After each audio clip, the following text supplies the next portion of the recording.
Poonawalla first. Tehseen, how do you look at what's been happening? Okay, let's just start with the latest of the CAA.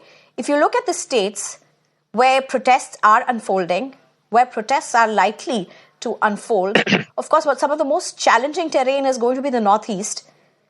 And the issue there is very different to say how it's being looked in the South. The opposition that is coming from the south of India is very, very different in nature from what's going to be witnessed or is being witnessed in the Northeast.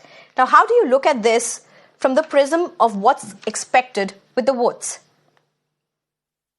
Thank you so much for having me on the show. At the onset, good evening to you and all my fellow panelists and to all your viewers. Two things. Let's talk about CA because that's what you brought up, and I've challenged the CA in the Honorable Supreme Court. The CA has only been brought in to try and polarize the issue, try and make it a Hindu-Muslim issue, which it isn't, try and create doubts in the mind of Muslim citizens and Hindu citizens, thereby benefiting the BJP and also right-wing parties on the Islamic side like the OAC party. For starters, CA has nothing to do with Indian Muslims. Let's accept that. So why the protests? The Northeast, particularly Assam, the protests are different because CA comes across on the Assam Accord, which has got a constitutional status, which the people of Assam take extremely seriously. It was one of the guarantees this great country gave the people of Assam. And there was the 71 war for the Assam Accord to come in the 80s as a cutoff date. Therefore, there is something that had logic out there. Now, why is CA being challenged by me in the Honorable Supreme Court? 3 or 4 things. What is this cutoff date of 31st December 2014? It's a vague, arbitrary date.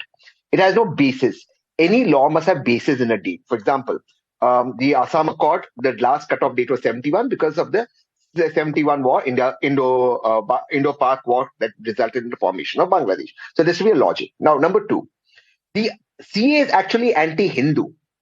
Imagine a Rohingya Hindu refugee from Myanmar coming into India. He or she won't get expedited citizenship, but a Hindu coming in from Afghanistan gets it. So it's prima facie against Hindus.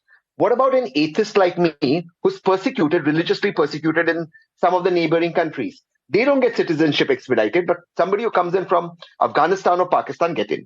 Now, why only Pakistan, Afghanistan, Bangladesh? There has to be a logic to why countries are selected. Why not Sri Lankan Tamilian Hindus who are persecuted? Or as I said, Rohingya Hindus from Myanmar. The answer to that is, because these countries are a part of India, but Afghanistan wasn't a part of India. Myanmar was. Then the answer comes in, but these are Islamic countries. So why not Maldives, which is an Islamic country and shares a maritime border with India? No answer to that. It's a vague law trying to bring in discrepancy, trying to create a Hindu-Muslim divide.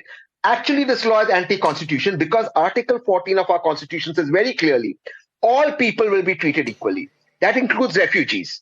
You cannot discriminate between refugees themselves. It does not allow, say, for example, a Jew refugee to come in, a Parsi refugee to come in to expedite. And last but not the least, if anyone's facing persecution, It is right now the Hindus in Afghanistan after Taliban's come in. This cutoff date is so vague.